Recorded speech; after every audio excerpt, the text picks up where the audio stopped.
Assalamualaikum warahmatullahi wabarakatuh. Bertemu kembali di channel Math Education Official. Apa kabar kalian? Sehat-sehat selalu kan? Dan tetap semangat belajar matematikanya. Pada pembelajaran kali ini akan kita pelajari materi di subbab penyajian data, yaitu penyajian data dalam bentuk diagram garis atau grafik. Baiklah, langsung saja kita simak materinya.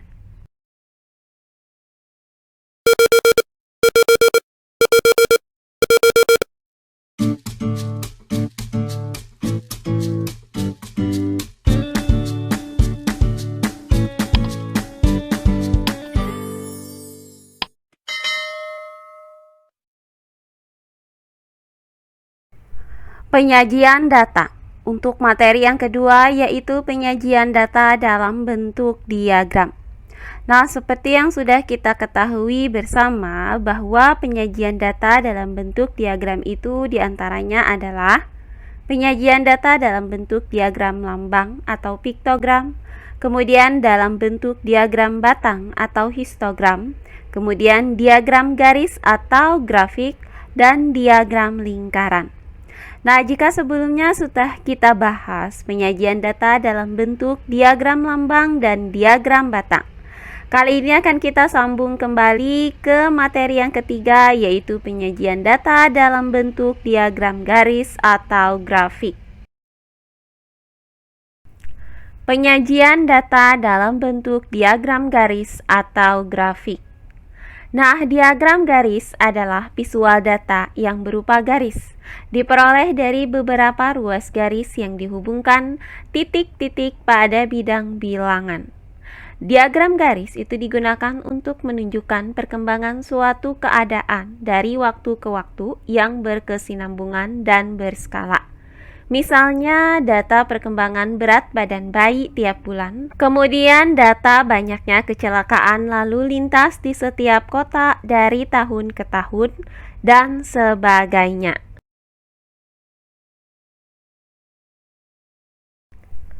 Nah, sama seperti diagram batang, diagram garis juga memiliki dua buah sumbu, yaitu sumbu mendatar dan sumbu tegak.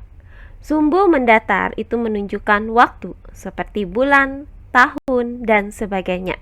Sedangkan sumbu tegak itu menunjukkan banyak atau frekuensi. Nah, baik sumbu mendatar maupun sumbu tegak dibagi menjadi beberapa skala bagian yang sama besar.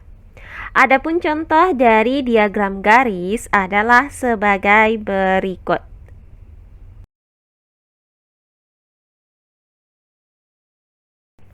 Untuk lebih jelasnya lagi, perhatikan contoh-contoh soal berikut ini. Contoh soal yang pertama. Perhatikan tabel berikut ini. Tabel di atas merupakan data berat badan bayi setiap 2 minggu selama 14 minggu pertama setelah dilahirkan. Buatlah diagram garis dari data tersebut. Baiklah, untuk penyelesaiannya adalah sebagai berikut. Nah, adapun langkah-langkah untuk membuat diagram garis adalah sebagai berikut. Langkah yang pertama, kita buat dua buah sumbu, yaitu sumbu mendatar yang menyatakan umur dalam satuan minggu dan sumbu tegak yang menyatakan berat badan dalam satuan kilogram, yaitu sebagai berikut. Nah, langkah selanjutnya kita tentukan nilai-nilai dari data yang bersesuaian. Caranya, kita buat garis bantu datar tipis-tipis dari sumbu tegak dan garis bantu tegak tipis-tipis dari sumbu mendatar, sehingga berpotongan di satu titik. Nah, berdasarkan tabel ini, maka untuk umur 0 minggu, berat badan bayi itu 3 kg. Maka kita buat titik pada sumbu tegak di angka 3 ini. Berikutnya, untuk umur 2 minggu, beratnya 3,1 kg. Maka kita buat garis tegak ke atas dari angka 2 di sumbu mendatar, dan garis mendatar ke kanan di angka 3,1 di sumbu tegak, sehingga berpotongan di titik ini. Berikutnya untuk umur 4 minggu, beratnya 3,4 kg. Maka kita buat garis tegak ke atas dari angka 4 di sumbu mendatar dan garis mendatar ke kanan dari angka 3,4 di sumbu tegak, sehingga berpotongan di titik ini. Berikutnya untuk umur 6 minggu, beratnya 3,7 kg. Maka kita buat garis tegak ke atas dari angka 6 di sumbu mendatar dan garis mendatar ke kanan dari angka 3,7 di sumbu tegak, sehingga berpotongan di titik ini. Berikutnya untuk umur 8 minggu, beratnya 3,9 kg. Maka kita buat garis tegak ke atas dari sumbu mendatar di angka 8 dan garis mendatar ke kanan dari sumbu tegak di angka 3,9, sehingga berpotongan di titik ini. Berikutnya untuk umur 10 minggu, beratnya 3,9 kg. Maka kita buat garis tegak ke atas dari angka 10 di sumbu mendatar dan garis mendatar ke kanan di angka 3,9 dari sumbu tegak, sehingga berpotongan di titik ini. Selanjutnya untuk umur 12 minggu, beratnya 4,2 kg. Maka kita buat garis tegak ke atas dari angka 12 di sumbu mendatar dan garis mendatar ke kanan di angka 4,2 di sumbu tegak, sehingga berpotongan di titik ini. Terakhir untuk umur 14 minggu, beratnya 4,7 kg. Maka kita buat garis tegak ke atas dari angka 14 ke sumbu mendatar dan garis mendatar ke kanan di angka 4,7 pada sumbu tegak, sehingga berpotongan di titik ini. Nah, langkah selanjutnya tinggal kita hubungkan titik-titik ini menjadi ruas garis sebagai berikut. Nah, inilah diagram garis dari tabel di samping ini. Oh iya, sebelum kita lanjut, jangan lupa like, komen, dan subscribe channel YouTube ini dan nyalakan lonceng notifikasinya agar kalian tidak ketinggalan video-video terbaru dari channel ini. Serta jangan lupa share video ini sebanyak-banyaknya ke teman-teman kalian agar kita bisa saling berbagi ilmu. Berikutnya contoh soal yang kedua. Berikut adalah diagram produksi perikanan tangkap di suatu daerah tahun 2016 sampai dengan 2020.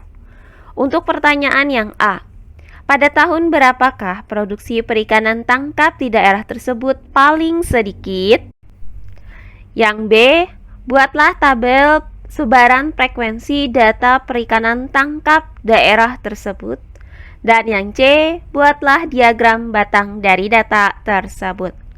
Baiklah, untuk penyelesaiannya adalah sebagai berikut. Nah, berdasarkan diagram garis ini, maka didapat informasi bahwa pada tahun 2016, jumlah produksi perikanan tangkap itu sebanyak 20 ton. Kemudian pada tahun 2017 itu sebanyak 25 ton. Selanjutnya pada tahun 2018 itu sebanyak 37 ton.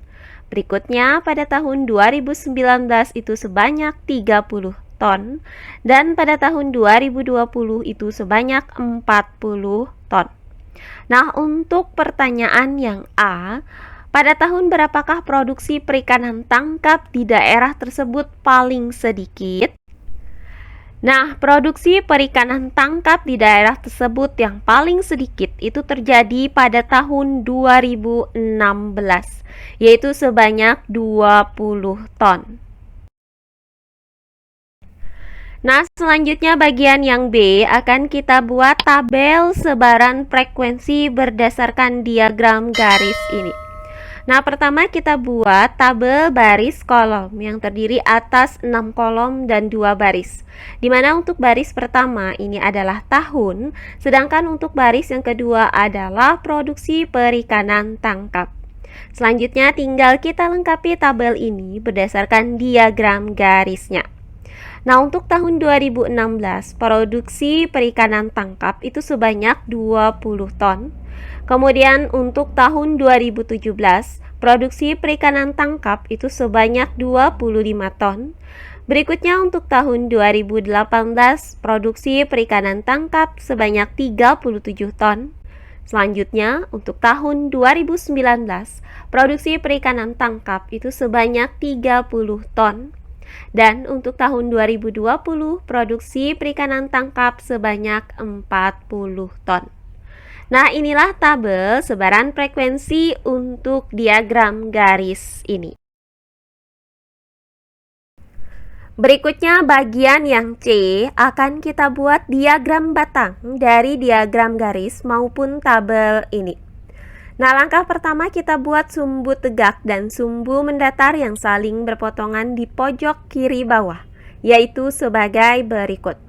Nah, di mana untuk sumbu mendatarnya ini menyatakan tahun, sedangkan untuk sumbu tegaknya ini menyatakan banyaknya produksi perikanan tangkap. Nah, langkah selanjutnya tinggal kita buat hasil dari produksi perikanan tangkap dari tahun 2016 sampai dengan tahun 2020 dengan cara membuat batang persegi panjang. Nah, untuk tahun 2016 itu sebanyak 20 ton. Berikutnya untuk tahun 2017 sebanyak 25 ton. Berikutnya untuk tahun 2018 sebanyak 37 ton. Berikutnya untuk tahun 2019 sebanyak 30 ton. Dan untuk tahun 2020 sebanyak 40 ton. Nah, inilah diagram batang dari diagram garis ini. Nah, demikian pembelajaran kita kali ini di subbab penyajian data untuk materi penyajian data dalam bentuk diagram garis atau grafik. Semoga penjelasan dari saya mudah dimengerti oleh kalian semua. Jika ada yang kurang dipahami, silahkan kalian tulis di kolom komentar. Baiklah, untuk pembelajaran kali ini saya cukupkan sampai di sini.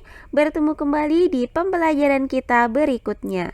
Akhir kata saya ucapkan wassalamualaikum warahmatullahi wabarakatuh.